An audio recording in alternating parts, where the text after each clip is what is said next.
Good morning student.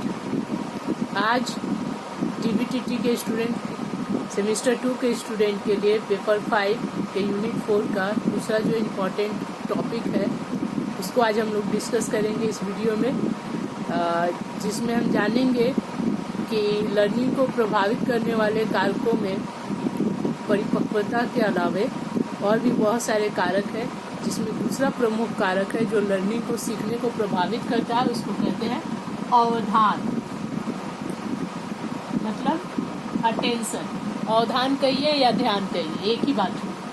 अवधान या attention ये भी सिखाने की प्रक्रिया को प्रभावित करने वाला एक प्रमुख कारक होता है, फैक्टर होता है, जो टीचिंग लर्निंग प्रोसेस को क्या करता है, इफेक्ट करता है। तो अवधान को समझ ले कि ध्यान होता क्या, अवधान होता क्या है। देखिए, जब हम किसी हमारे आसपास इर्द गिर्द बहुत सारे वस्तुएं पड़ी रहती है, बिखरी रहती है, तो हमारे संज्ञान में, हमारे कॉन्शियस चेतन मन में उन सभी वस्तुओं पर हमारा क्या रहता है, ध्यान रहता है। लेकिन उसके बीच में जब हम किसी एक विशेष वस्तु पर जब हम कंसंट्रेट करते हैं, स्थिर होकर ध्यान करते हैं, तो उसे ही कहते हैं ध्यान। अर्थात मान लीजिए कि एक रूम में हम बैठे हैं, हमारे सामने मेज, कुर्सी, कलम, पेन, किताब सब कुछ रखी हुई है। उसमें जब हम एक पुस्तक के ऊपर विशेष ध्यान करते हैं, उसको ध्यान करेंगे। इसका अर्थ बिल्कुल ये नहीं है कि उस रूम में और भी जो वस्तुएं हैं उस पर वो हमारे मन में, अपने हमारे दिमाग में, मेमोरी में नहीं है, लेकिन उन सब में जब हम विशेषकर बुक के ऊपर ध्यान देते हैं, स्थिर होकर कंसंट्रेट करते हैं, तो उसको कहते हैं अटेंशन। अटेंशन को अब परिभाषा के द्वारा समझेंगे। ड्रमबिल का परिभाषा है कि किसी दूसरी वस्तु के बजाय एक ही वस्तु पर चेतना का केंद्रीकरण अवधान। अर्थात हमारे आसपास बहुत सारी वस्तु दिख रही हो, तो उनमें से सभी वस्तुओं को छोड़कर किसी एक वस्तु पर हम चेतना करते हैं, अपने मन को, अपने दिमाग को, अपने आप को केंद्रीकृत करते हैं, उसे हम कहते हैं अवधान या ध्यान। Attention is the concentration of consciousness upon one object other than upon another. अर्थात हमारे आसपास बहुत सारी वस्तु पड़ी रहती है, फैली हुई रहती है, उन सबको छोड़कर जब हम किसी एक वस्तु पर केंद्रित करते हैं, अपने दिमाग को, अपने आप को स्थिर करते हैं, तो उस प्रक्रिया को ही कहते हैं ध्यान, अटेंशन। अटेंशन के बहुत सारे पहलू है, तरीके हैं, माध्यम है। इसमें अब उसको देखेंगे कि अवधान के पहलू, एस्पेक्ट ऑफ अटेंशन। अवधान के क्या पहलू हो सकते हैं, किसी वस्तु पर हम ध्यान कब देते हैं, क्या कारण होता है, क्या वजह होता है कि हम किसी वस्तु पर क्या करते हैं, स्थिर होकर उसको देखते हैं अन्य वस्तुओं के बजाय। तो इसके क्या कारण हो सकते हैं, इसके 3 प्रमुख पहलू हो सकते हैं, प्रभाव हो सकते हैं, जो हमें किसी एक वस्तु पर एकटक ध्यान लगाने के लिए हमें प्रभावित करता है। जैसे जानना, नॉलेज, दूसरा है अनुभव करना, फीलिंग, और तीसरा है इच्छा करना या विलिंग। तो जानना, अनुभव करना या इच्छा करना, ये 3 प्रमुख वजह है जो किसी भी वस्तु विशेष पर अटेंशन करने के लिए हमें क्या करता है, प्रभावित करता है। कैसे? तो जानना, यदि किसी वस्तु विशेष को जानने की इच्छा होती है कि ये क्या है, क्यों है, ऐसा क्यों है, तो इन सब सवालों के जवाब के लिए हम क्या करते हैं, हम उस विशेष वस्तु पर क्या करते हैं, कॉन्सेंट्रेट करते हैं।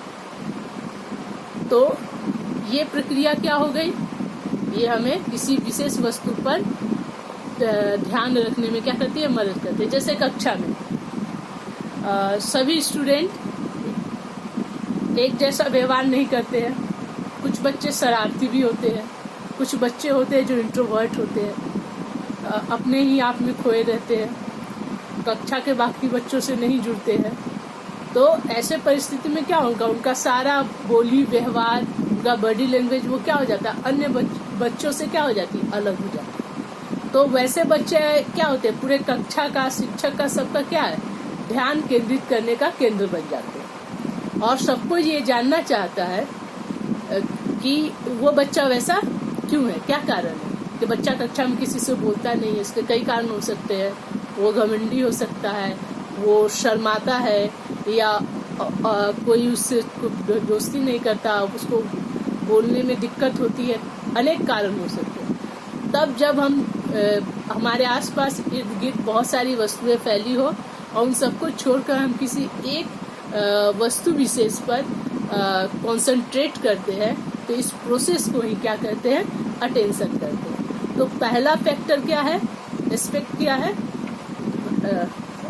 ध्यान के लिए जरूरी है जानना, यानी नोइंग। दूसरा कारक क्या है, अनुभव करना। दूसरा एस्पेक्ट क्या है, फीलिंग। जब हम अनुभव करते हैं किसी विशेष वस्तु को जानने के लिए, तो भी हम उस पर अटेंशन हो जाता है, क्योंकि अटेंशन के कुछ विशेष कारण भी हो सकते हैं, और कभी कभी अनायास ही हमारा अटेंशन किसी पर चला जाता है। तो फीलिंग भी एक चीज मायने रखती है कि यदि हमारे अंदर किसी तरह की फीलिंग है, अनुभव है कि ये चीज ऐसा क्यों है, क्या है, विभिन्न तरह के प्रश्न जब जुड़ जाते हैं, तो उन प्रश्नों के समाधान के लिए हम जानना चाहते हैं कि जो वस्तु है वो ऐसा क्यों है। या मान लीजिए एग्जाम का टाइम आता है, तो एग्जाम के टाइम क्या हो जाता है, बच्चे अनुभव करते हैं कि यदि जो बुक है उसको हम नहीं पढ़ेंगे तो क्या हो जाएगा, फेल हो जाएंगे। तो ऐसे में क्या अनुभव है, तो ये क्या होता है, अनायास ही या बुक के ऊपर ध्यान जाना नेचुरल है। तो ध्यान के कई पहलू हो सकते हैं जानने, किसी वस्तु को जानने के लिए। दूसरा अनुभव के लिए, ये वस्तु कैसा है, क्यों है। और तीसरा है इच्छा करना, विधि। कभी कभी इच्छा भी होती है कि सामने वाली जो वस्तु है वो ऐसा है तो क्यों है। कभी कभी किसी चीज को हम क्या करते हैं, टेस्ट करते हैं, चखते हैं जानने के लिए कि वो कैसा लगता है, खाने में कैसा लगता है, और खा के उसके बाद क्या बोलते हैं, हाँ ये अच्छा है या बुरा है। तो इच्छा, किसी वस्तु को जानना, किसी वस्तु को अनुभव करना, समझना, इन सब क्रियाओं के लिए जरूरी है कि हम अटेंशन दें। या अटेंशन के लिए ये सारे पहलू है जिसकी मदद से हम क्या कर सकते हैं, किसी हमारे इर्द गिर्द फैले हुए विभिन्न वस्तुओं में से किसी एक वस्तु के ऊपर अपने दिमाग को स्थिर कर सकते, यानी ध्यान दे सकते। तो ध्यान के लिए ये 3 प्रमुख पहलू है। तो आज हमने क्या जाना, अवधान। अवधान किसको कहते हैं, इसकी परिभाषा, अवधान के लिए कौन कौन से पहलू होते हैं जो प्रभावित करते हैं, यानी इसके 3 प्रमुख पहलू हम लोगों ने डिस्कस किया। किसी चीज को जानने के लिए, अनुभव करने के लिए, या इच्छा करती है कि कोई वस्तु वैसा क्यों है, इसके लिए भी हम क्या करते हैं, अटेंशन का ये सारा चीज कारण बनता है। तो आज हमने जाना कि अवधान क्या है और इसके विभिन्न पहलू क्या है। नेक्स्ट वीडियो में शिक्षा पर और लर्निंग पे इसका क्या प्रभाव है, क्या महत्व है, इस टॉपिक को डिस्कस करेंगे। आज के लिए इतना ही। Thank you.